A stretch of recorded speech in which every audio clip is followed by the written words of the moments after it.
instaMERSION.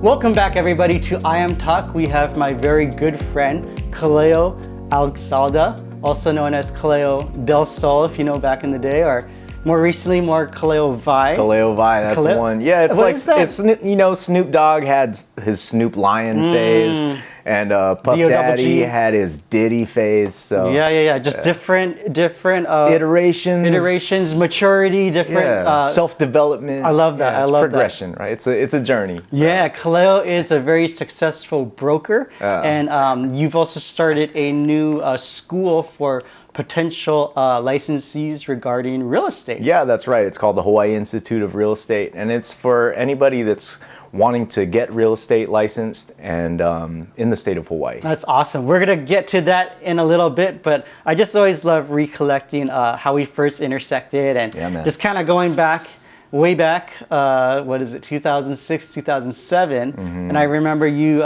meeting you through our church. I think it might have been through Young Adults or whatnot. Yeah. But you being the church choral director, I just imagine King David in his loincloth and just passionately worshiping, but that's just the passion that Kaleo had, being a musician and just having the heart to just want to mentor and just lead people. Yeah. And I also remember working on your first album, the graphics for Aloha for Now. Right? Yeah, you did a great job. Oh, thank you. You know what we should do? We should make an NFT of that album cover. Yeah. NFTs, it's the next big thing. You're probably going to be able to. I don't know exactly. Somebody will tell you about it on your show. Yeah. So, Kaleo, tell me a little bit about your journey. I know you went from landscaping to being a realtor, now a broker, and now real estate school, but wherever you want to kind of start in your journey. Yeah, man. Well, I started off in my professional life as a musician here in the state of Hawaii, and just being in hotel settings and restaurants and bars, and kind of in my late 20s, I thought to myself, you'd probably get in a lot less trouble if you weren't in a bar every night. So let's dangerous. Yeah, and I don't want to look down the road and I was kind of looking down the line, like that's not the kind of life that I want to have in the future. If you want to have family, you want to have kids, you're probably looking to getting a career. Yeah, you fell into a career that I'm very passionate about. I'm not a realtor per se, but I just love the investment side. I just love real estate as a whole, just how you can grow your portfolio and then also create generational wealth. And I mean, like the list goes on, but how is it for you just diving into that real estate world?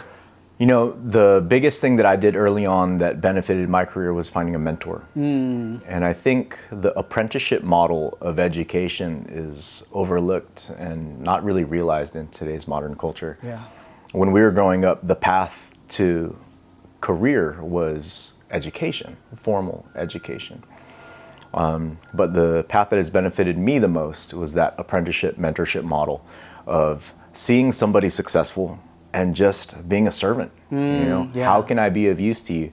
And it's not as formal as education, like, okay, I'm going to show up at this time, I'm going to learn these things. Right. It's very organic. It's very organic. Yes. You just show up and it's like, what are we doing today? You need me to go to Home Depot? Okay, I'm going to pick up some light switches. I'm down just to be around you, just to learn from you, just to glean from you, to take whatever I can. I don't want to say take, but just be able to be influenced, right? Yeah, and there is a taking. There's a mutual taking, right? Yeah. I'm gathering this knowledge from you, and there's this symbiotic relationship where I'm helping you achieve whatever you're looking out for, and we're able to. Yeah. I'm going to be the stork to your hippopotamus, if you will. In order for a good mentorship relationship to succeed, obviously they have to, as a mentor, see some potential in their mentee, right?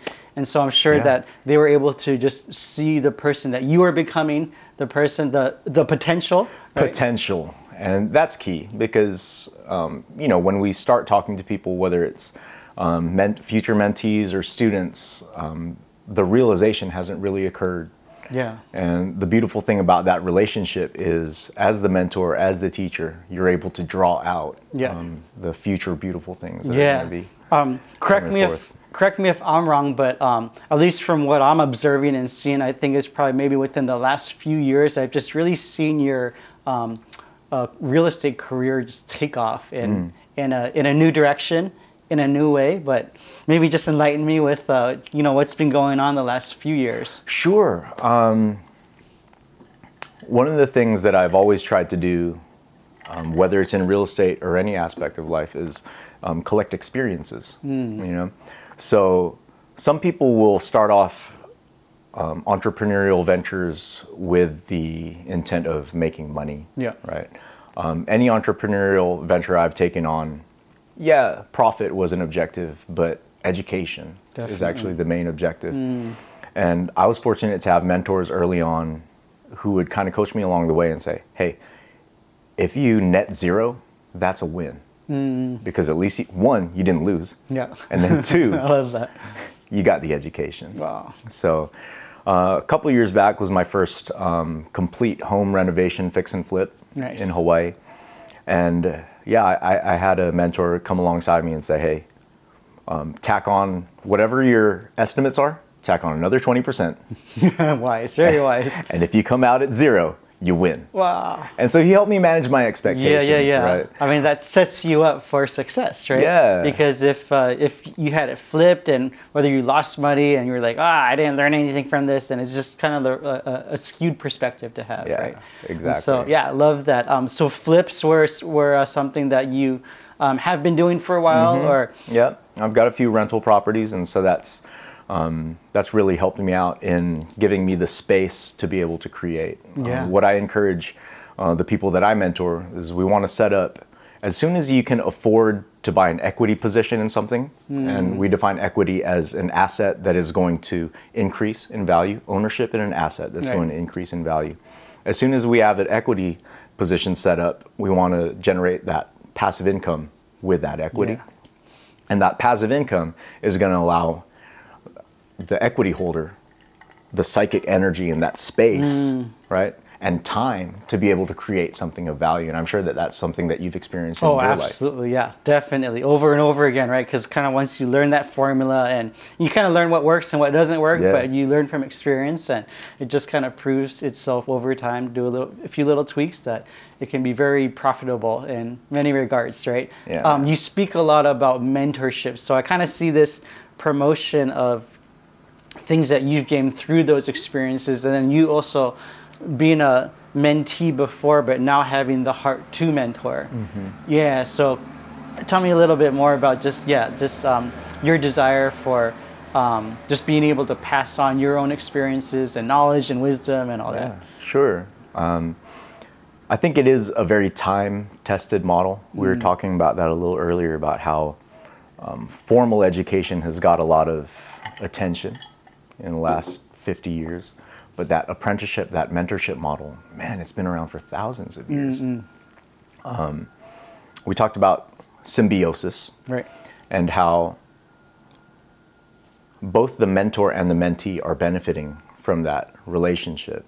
I think one of the main downfalls of modern education is we've made consumers out of students, right? Yeah. Whereas the students should be coming into the education scenario as a servant. Right?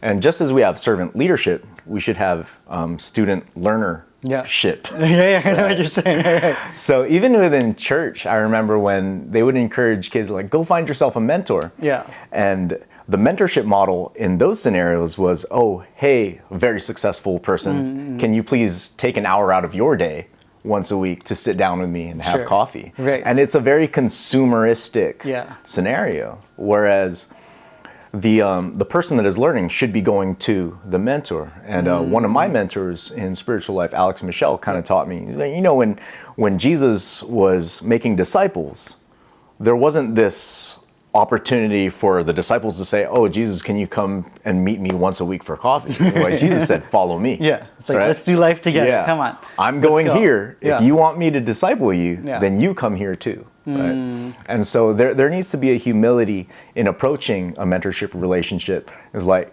I'm going to bring something to the table. I'm bringing these hands. They don't sleep. There's something so powerful in that servanthood model, right? When you're coming, whether it's through the the position of the mentor or the mentee to say, hey, my heart is to serve, right? Is to give first rather than to take first, but actually come in a position of humility to where they're almost considering each other better than themselves, so to speak, right? Yeah, and it's very kind of counter thinking, right? Because we think, or I think maybe like the world might think, hey, if I'm gonna hire a teacher, or if I'm gonna hire a professional, or like hire a mentor, then I pay good money and I'm supposed to get my money's worth, right? But in this organic, what you call like a symbiotic model, completely a total different game changer, right? Yeah. Awesome. And so you mentioned you have the start of a new real estate school to help develop people that are interested in getting their real estate license. And yeah, that's right. How did this all come about, and what's your heart behind that? Yeah, so me and my mentor a couple of years back switched over to a different brokerage firm, eXp Realty. And the way that brokerage firm is organized is it actually incentivizes mentorship, I love that. recruiting and mentorship. And there are not a lot of models within the real estate industry that incentivize fostering the progress of who otherwise might be your competition, right? And so at our brokerage firm, we have a vested interest in the development and the success of the people that we bring on board. And so with that model shift, my mentor was telling me, like, maybe it's time for you to mentor. Wow. Yeah. Well, So, what a telling sign of, how far you've arrived. If your own mentor is telling you, hey, Kaleo, now is the time for you to give back, to pour back, and to just build the next generation of the next tier of real estate agents. Yeah. Very fortunate. So what do you look for? I mean, can anybody just sign up, or is there an application process, or is there some kind of vetting process? How? Yeah, sure. So they would contact me, go to our website, which we can pitch a little later. Sure. And just sign up. And we are offering in-person classes and online classes as well. There's just, like any industry, there's just a whole pool of real estate agents. There's a lot of competition, but at the same time, there's enough fish in the sea, right, for, to be able to feed everybody. What do you think would be the incentive for somebody to get their real estate license, given, there's just so many of them out there. Like, why would I be any different from the thousands of realtors already on even the state of in Oahu? I guess from my perspective, I would pivot off of the profit objective for a second, and I love to learn. Right? As an educator, as a student, I love to learn. And so if there's an opportunity for me to learn something, then I'm usually about it. But if I'm interested in it and there's a high profit incentive, then sure, why not? That comes along with it then. Who's going to argue about that? If there's any thing about your school that stands out, because there's also all these other schools that exist, right? But what makes your school special? Yeah, so I think there are about 16 providers for real estate pre-license courses. I'm probably the youngest owner of a real estate pre-license school. So my courses are approved by the Hawaii Real Estate Commission. Nice. So it's a pretty extreme vetting process, and it was about a 48-page application that we went through. Wow. But I had to show years of experience in the business, years of experience as an educator, and had to submit my entire curriculum to the state of Hawaii. Wow. So we were approved by the Real Estate Commission and the DCCA, that's the Department of Commerce and Consumer Affairs. What does the journey look like for these new potential licensees? So once their application gets accepted, I'm sure there's a fee or whatnot. But is there a series of classes? What's the length? What's kind of the expectation? Yeah, that's a great question. Thanks for asking. So what actually differentiates my school from other pre-licensed schools is I will pick up the ball where other licensed schools left off. So most pre-licensed schools will take you to passing the test, and then you're on your own. Go figure out how to be a successful realtor. But because my heart is actually for mentorship through career training, I'll take them from 0 license to license, Yeah. and then, hey, come with me. Nice. Like, I'm an active sales agent on probably one of the top producing teams in the state of Hawaii. Wow. And we've got a lot of business. We're giving out leads. We're offering training.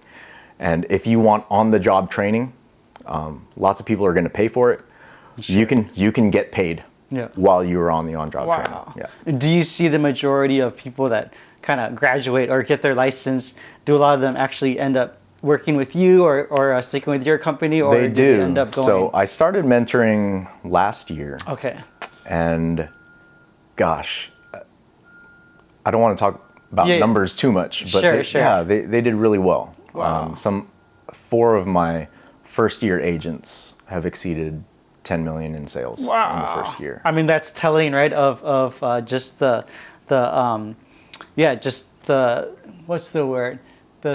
The success of what you guys are doing, right? In terms of teaching them what they need to know. And I do want to give glory to God in this, because whereas we do feel like we're really good at what we're doing, we also understand that we're very fortunate and we are very blessed. Definitely. And we actually do, as a team, we have a few ministries that we choose to invest in and to donate to. Yeah. One of them is an orphanage in Uganda. Oh, awesome. Yeah. And so our team pays for a lot of the expenses for this orphanage. That's so neat. So not only is your mentorship program making a difference in these new agents' lives and their careers and families, but just the worldwide impact, right? That you have too, through partnering with these other organizations and just having that heart to give. What's the fulfillment or the gratification from you that you receive once you see one of your very own just from A to Z, just watch their growth and just watch them excel and just release them? Yeah. One of my guys, before he got licensed, came to me and said, I want to build an investment portfolio. Yeah. I want to own rental properties. That is the reason that I'm getting my real estate license. I love that. It sounds like me. Yeah, so he came in and we went through training, and right out the gate, he started seeing a lot of successes. Wow. And a few months ago, he bought his first duplex. Nice. In Hawaii. And I wanted to celebrate with him. He didn't really think it was a big deal. He's a workaholic. So he's very nose to the grindstone all the time. I said, no, I'm going to take you out because this is a big deal for me. Yeah. The fact that you are buying your first investment property is a big deal to me. It is, yes. So it's a rite of passage, right? Yeah. It's a celebratory moment, especially for a mentor. But if I was in his shoes, I'd be like, hey, drinks are all on me, right? Awesome. What else do you have going on? You have just you as a broker, as a mentor through your real estate school. How else are you keeping yourself busy? You mentioned investments, your own portfolio, and So we were talking a bit before the cameras turned on. About the cameras. It's right. About how the way that things are moving is, if you're not educating yourself on video production, on content production, gosh, a lot of people in various industries are going to get wiped out. Oh my gosh, yeah. And I'm seeing that in real estate too. People are starting YouTube channels, Instagram reels. I love how you've been very intentional too with your own social media feeds, right? With educational pieces, or maybe there's different milestones that you're celebrating from your own guys, but you just being very vocal in that sense, right? Having that presence. If somebody's not in that game right now, like how I mean, it's kind of weird if they're not, right? What I think is going to happen is a lot of the realtors that have had a lot of success in, say, 80s, 90s, 2000s, they're probably going to retire soon. And part of it is just time, but the learning curve for all this stuff that we're getting into, that you're getting into, that I'm getting into, it's a lot to learn, man. It is. And not a lot of people who've had success maybe in the last 20 years, Yeah. have the smoke to keep learning something new. Yeah, and it's constantly changing. Video gear is changing. Yeah. The distribution channels are all changing. Yeah. There's new social media, TikTok, all these new applications, right, that weren't in existence 5 to 10 years ago that we're just having to stay on board just to even stay relevant, right? And the consumer base is getting younger. Yeah. And so their consumption of the newer technologies increases. And with Meta, I don't even know what's going to happen with Meta, dude. Yeah. It's a whole rebranding, restructuring. Yeah. It's hard to say. You might even see, what's their virtual reality, Oculus, or I almost said Oculus. But they have that Oculus? VR. Yeah. I wouldn't be surprised if you just started seeing them use tools like that for open houses, right? Oh my gosh, yeah. Virtual tour with a headset. Yeah, I mean, COVID was one of those things that really, it just kind of woke people up to say, hey, we have to take advantage of these tools, video, cameras, more than ever before. So something that I noticed as we were talking earlier was with COVID, right? The world all of a sudden got more global, right? Because of the technologies that people are using to get in touch. But ironically, the world is also getting smaller. Because you're telling me about your house church, right? And how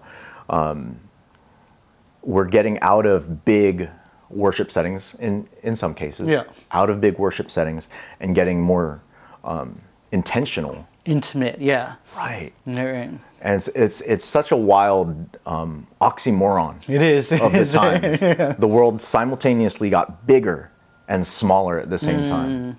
It was almost like a test in a sense to see, hey, like what are the things that are, I mean, I feel like there's a kind of a whittling process that's happening where a lot of the things that we used to think were so important, we're kind of coming back to actually like a lot of really basic things, right? Whether it's like, maybe we were doing more videos in church or more production things, but actually what's really mattering now is just abiding in God, for instance, right? Right. And then like you said too, like even with the social media and stuff like that too, like, being more insular because of this virus kind of going around, but actually being more connected to more people than ever before because of how technology could leverage that.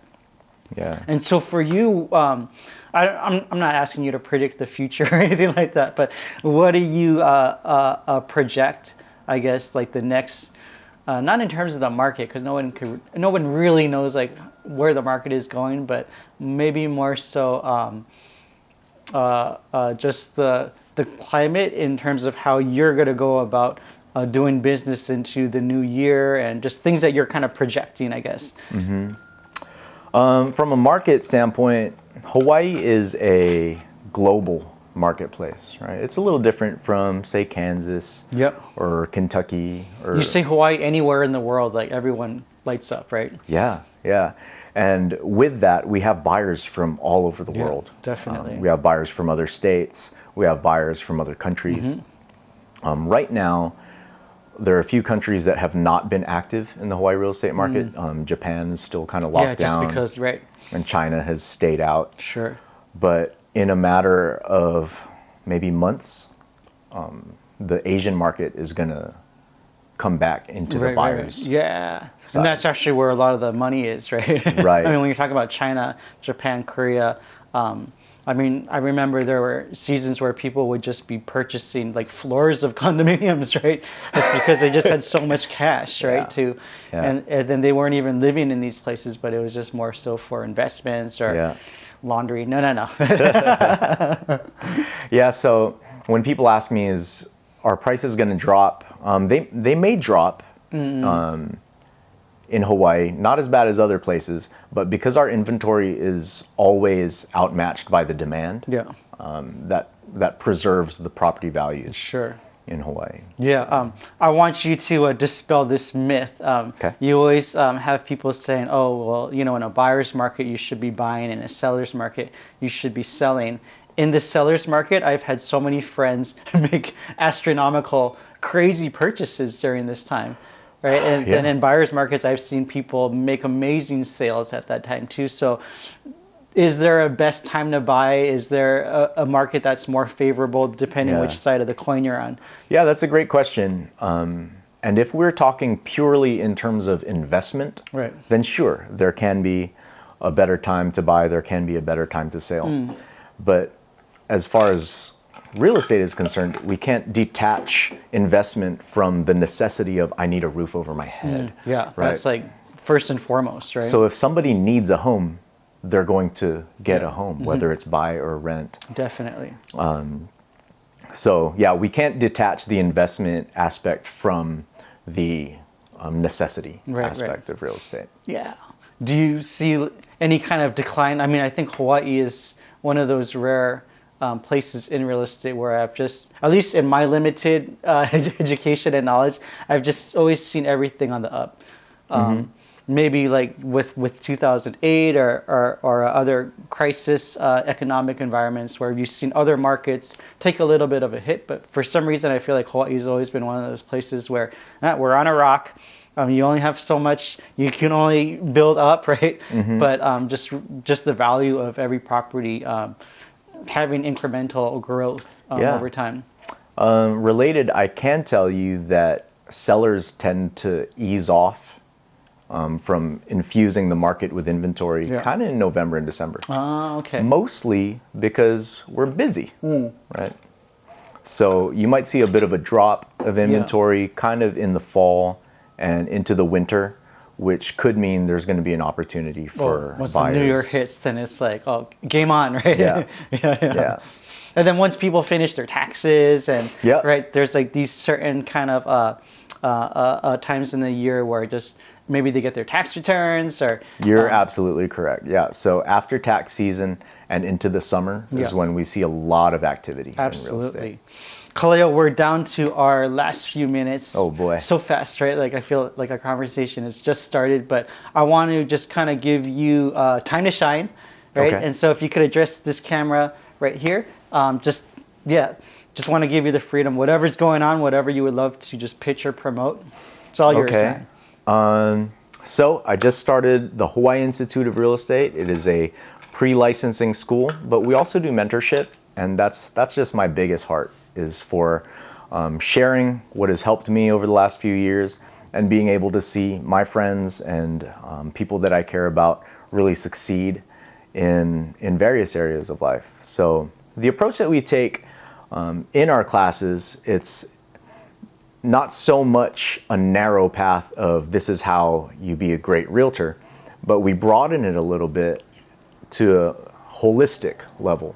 And this is a good practice for a person, right? It's a good practice to be industrious. It's a good practice to be able to control the words that are coming out of your mouth, being able to direct a situation while caring for your client, and also making sure that you get the job done. Right? I do want to give a shout out to my mentor, Tony Kawaguchi, for giving me the opportunities that working with him has allowed me. I do want to shout out to my first generation of students. You've really shown me a lot of joy and satisfaction in finding my path.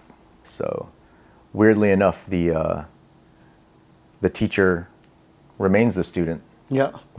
And that never stops, right? Never stops. That never stops. Ideally, for the true mentor or the true teacher. Kaleo, I just want to thank you for just being able to take your own hunger, your own desire to learn, and your growth and experience and success, right? To want to be able to pour back out and see others probably even excel even more in their own right or in their own way. But just thank you for just your heart and your time to just share from your experience, and looking forward to many more conversations to come. Thank you for setting this up. Absolutely. And I was a little nervous about the uncut and the no edits. Yeah, because it's like, where do you go? Like, if we curse, if we right, like, what do you do? It's a super genuine experience. It's very genuine, and thanks, I feel like it's as organic as it gets. But just want to thank you, and thank you guys for listening. And I'll have Kaleo's information, links below in the description box. And until next time, see you guys. instaMERSION. I would love to thank you for hanging out with us here on I Am Talk. Hit the subscribe button to stay in tune with our channel. Oh, and don't forget to tap that bell icon to get notifications on the latest episodes coming your way. We're always looking for the next guests to talk story with here on I Am Talk. So if you just shoot me an email at alex@instaMERSION.com, I'll be sure to shoot a guest application your way. Well guys, it's all for now. Until our next episode of I Am Talk, this is Alex, and I'm out. Peace!